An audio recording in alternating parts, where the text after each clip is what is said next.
ये बहुत इंपॉर्टेंट अनुच्छेद है, आर्टिकल 20 और आर्टिकल 21। 19 तक तो पढ़ा दिए ना, आर्टिकल 20 देखते हैं।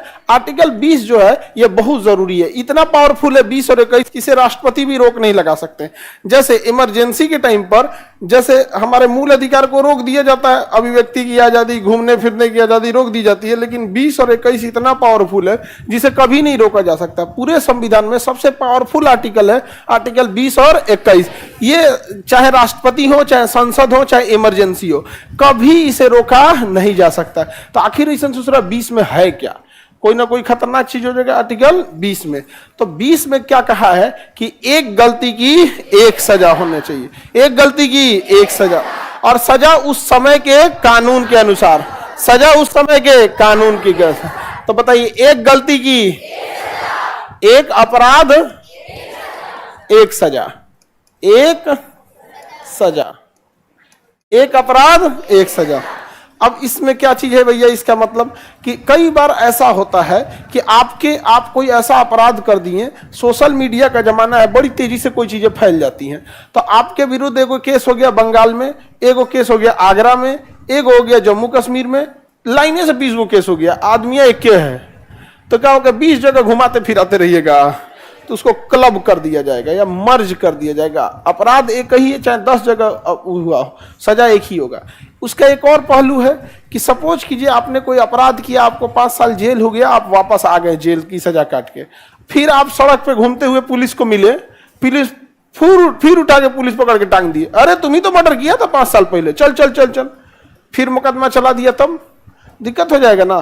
तो जब आप अपनी सजा कंप्लीट कर दिए हैं, तब आप दोष मुक्त हो गए, अब आपको एक सामान्य जीवन जीने की आजादी होगी।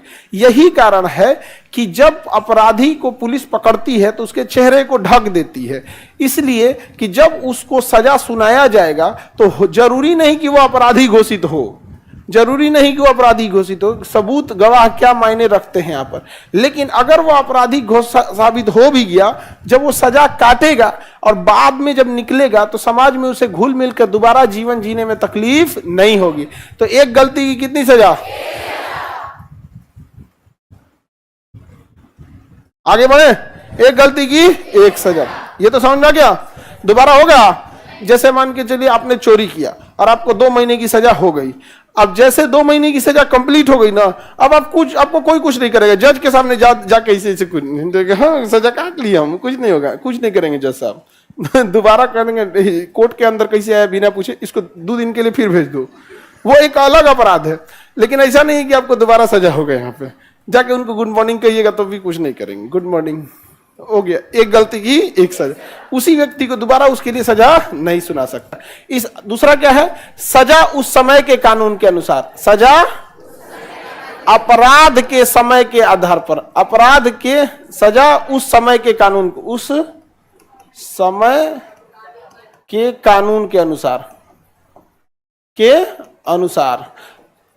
जैसे जिस समय आपने अपराध किया है ना, उस समय क्या सजा थी, उसी हिसाब से आपको सजा देगा।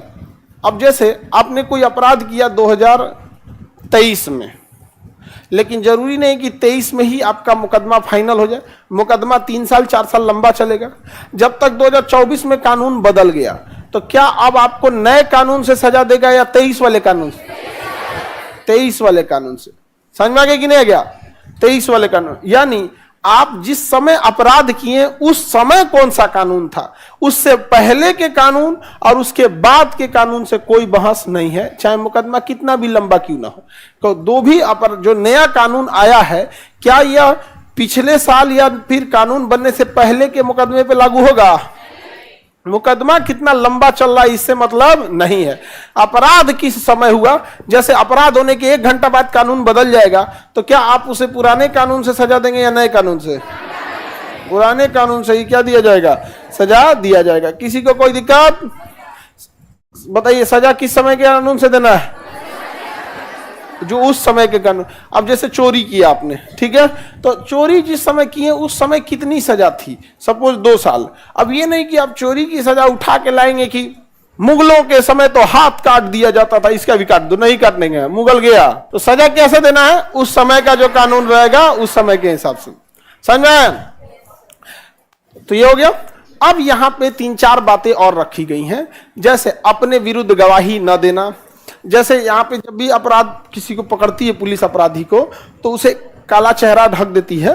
रीजन क्या है कि जरूरी नहीं कि वो दोषी सिद्ध हो जाए, कई बार उसे मजबूरी में फंसा दिया जाता है, लेकिन मीडिया दिखा देगी, हल्ला कर देगी हो करके, तो फिर पता चल जाएगा कि जा नहीं समझ में आ गया, तो अजीब अजीब हल्ला हो जाता है सब यहाँ पे। जैसे अभी कैसे कर दिया था, खान सर फरार, हम दिल्ली गए तो सब पूछा सब ठीक ठाक है, सुने फरार है, फरार है, तो हम कहे हाँ जो दिखा रहा था वो करे लेके फरार थे।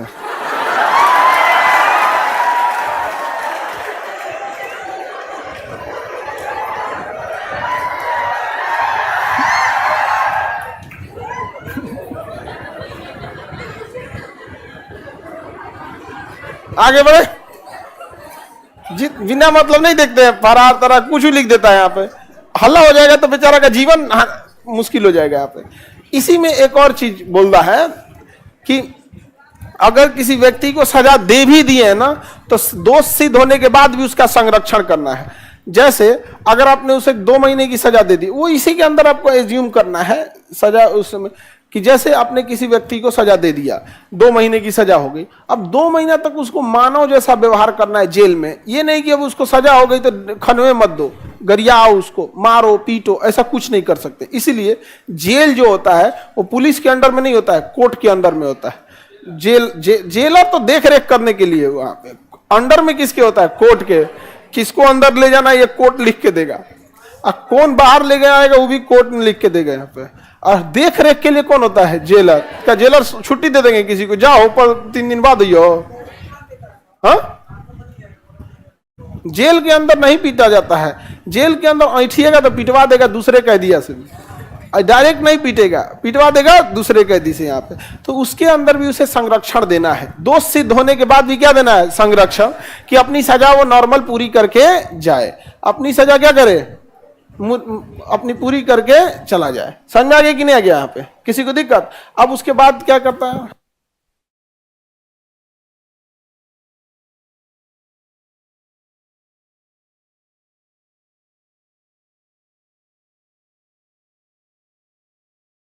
आगे बढ़ते हैं। तो इसमें एक और बात है जो आप लोग के काम लायक चीज है, स्वयं के विरुद्ध गवाही नहीं देना है। स्वयं के विरुद्ध गवाही नहीं देना है, अपने खिलाफ गवाही नहीं देना है। यहां पर 1-2-4 चीज तो इसमें समझ गए आपको। दोष सिद्ध के बाद भी क्या देना है आपको, संरक्षण देना है। बहुत सारी चीजें हैं इसमें, दोष सिद्ध होने के बाद भी संरक्षण देना है, चेहरा और ढकना है, वो सारी चीजें इसमें समझिए। ये चीज स्वयं के विरुद्ध गवाही नहीं देना है। इस चीज को हमेशा याद रखिएगा। पुलिस अगर आपको पकड़ ले और पीटे कि तुमने किया था अपराध, चुपचाप मान लीजिएगा हाँ साहब गलती से हो गया, बिना मतलब पुलिस के आगे बहस कीजिएगा ही नहीं। मीडिया में दिया हुआ बयान, पुलिस के सामने दिया गया बयान कोर्ट में मान्य नहीं होता है। बिना मतलब पुलिस से बहस कीजिएगा और 2-4 लाठी मारेगा आपको। समझ में आ गया कि नहीं आ गया? यहाँ पे पुलिस के सामने 3-4 चीज गलती नहीं कीजिएगा, जबान नहीं लड़ाइएगा।